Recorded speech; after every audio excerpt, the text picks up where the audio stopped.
Okay, let me give you guys a little bit of a rundown of everything. Basically, we have this huge family with millions and millions of cousins. For example, we just dropped my grandma off at the funeral of a cousin that we've never even met before. So that's where she is with my aunt. Like, my grandma had something like 12 siblings, and then she had 4 kids, and all those kids had kids. So we have loads and loads of cousins. You're gonna see a lot of cousins in these vlogs. My mom's cousin, Dave, came to pick us up from Kingston and bring us over here to Mandeville. And like they were saying in the car, in Mandeville, it's really easy. It's even easier to have like a pretty decent life. Like here, everybody has big house. Even the poor people have big houses, because when you work and you make your little money, pretty much what people do here is just expand on their houses. This house, which is huge, actually started off as like a 1-room apartment. My uncle had a 1-room apartment with his wife, and then over the years, like, he worked. Right now he works abroad. He's always worked abroad. He's always been that uncle, my grandma's little brother, that lived abroad and worked abroad in Cayman Islands. And in Cayman Islands, I guess he started a company that was all about like maintenance work, and so he earned everything that he earned in Cayman Islands and he sent it back here, and he built this huge house for his family, and now like his whole family lives here. Mandeville is so different. As you can see, you guys don't hear any like loud cars or commotion out here. It's just peace and quiet. You just hear birds and water because it just finished raining. Apparently it rains every day here. Like they even know what time precisely it's gonna rain. But this is my view. This is the view from the balcony of the room that I'm staying in. Like, how beautiful is that?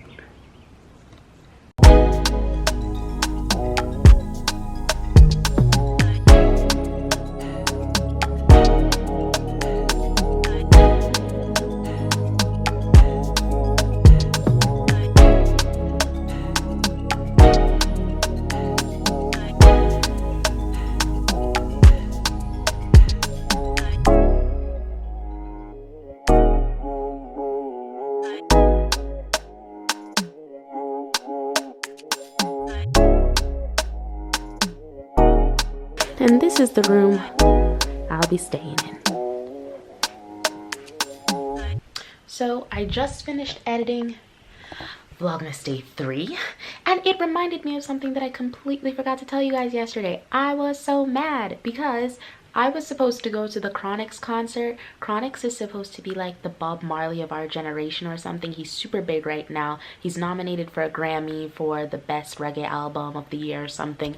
Yeah, he was playing in Kingston yesterday, and like all the tickets were super cheap. The pre-sale tickets were like $20, $25 for VIP, and I was gonna go, and I don't know, I told myself I should buy these tickets online because, you know, you never know. But my cousin Peter, he was like, no, it's better if you buy them at the gate, because if you buy them at the gate, you'll have more selection. You'll have the tickets that are there at the gate, plus you'll have the tickets that people are trying to get rid of because of last minute cancellations and stuff.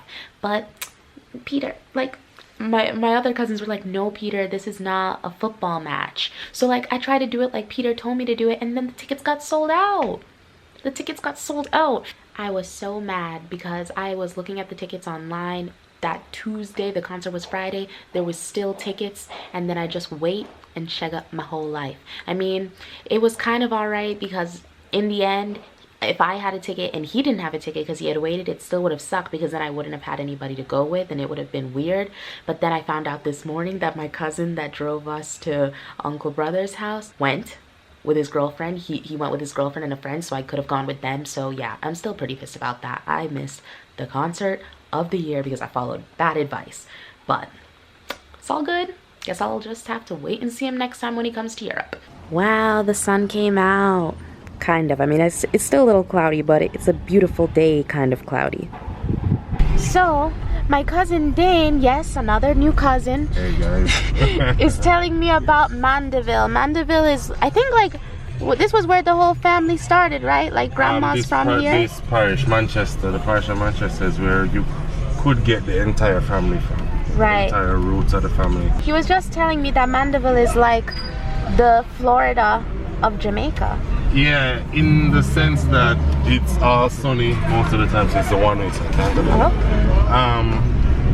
So yeah, it's sunny all the time, and this is where people come to retire. Even if they're not from Mandeville, they tend to, so let us say they leave, they're Kingstonians, Yeah. and they leave and they work abroad, they tend to also come back and then settle here because it's cooler than Kingston, even though it's sunny all the time. It's much cooler, and though the crime is still here, the incidence of it is not that much. Okay. I mean, you'll hear of it every now and again, but you won't, it's not as bad as if you were in Kingston. Gotcha. What happens is that Mandeville in itself is kind of a quiet, lazy town. So there's not a big night scene, there's not a big situation happening here. I mean, sure, the kids here, they party and they do their thing, but Mandeville is more known for the cool temperature and the quiet scenery, so to speak. And were these houses here like before, or are these all built like yours? Built. Wow.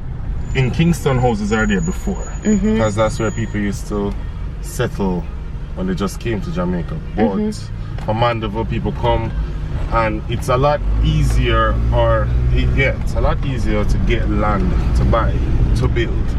Okay. So in Kingston, that's the major city, that's where everybody is. There's not space for you just go and buy land. A regular person like myself has to go buy a piece of land and build a house, but the country, as everybody would call it, is space. There's houses, there's space. You just go and buy your land, build a house. So most persons do that. I've been asking pretty much all the young Jamaicans that I've met, like how it is here, work-wise, life-wise, what they studied, what they do now. So what tends to happen is a few things. Maybe right out of high school, people do the SATs, but the thing is, that's not told to like everybody.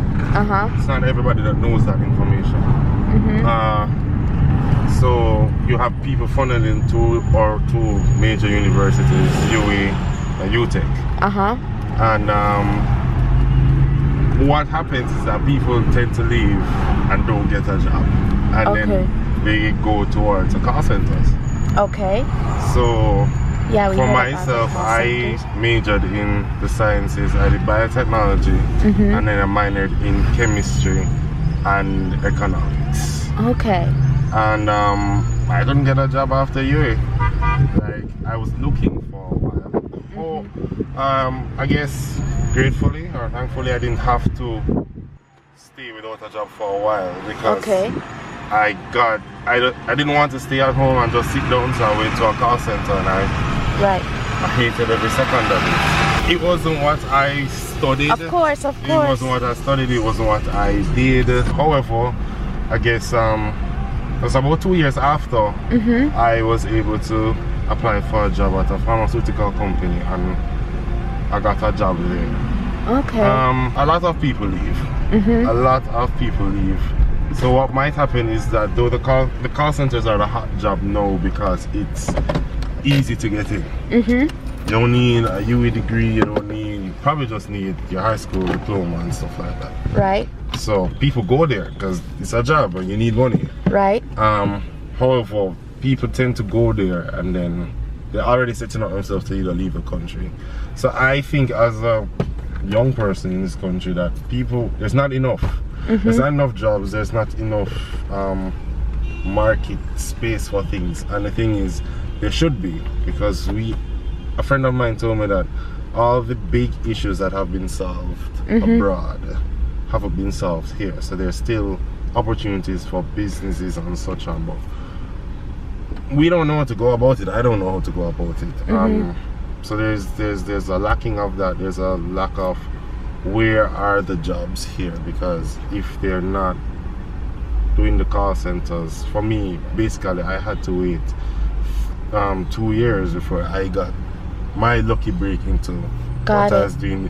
A few people do leave the universities and they get a job in their field right away, and that happens mainly for like business persons and science people as well, but it's not enough, because clearly from our crime rate, there's a lot of people not doing anything, not making any money, so they try to do whatever they have to do to survive. Interesting insight. Thanks, Dane. No problem.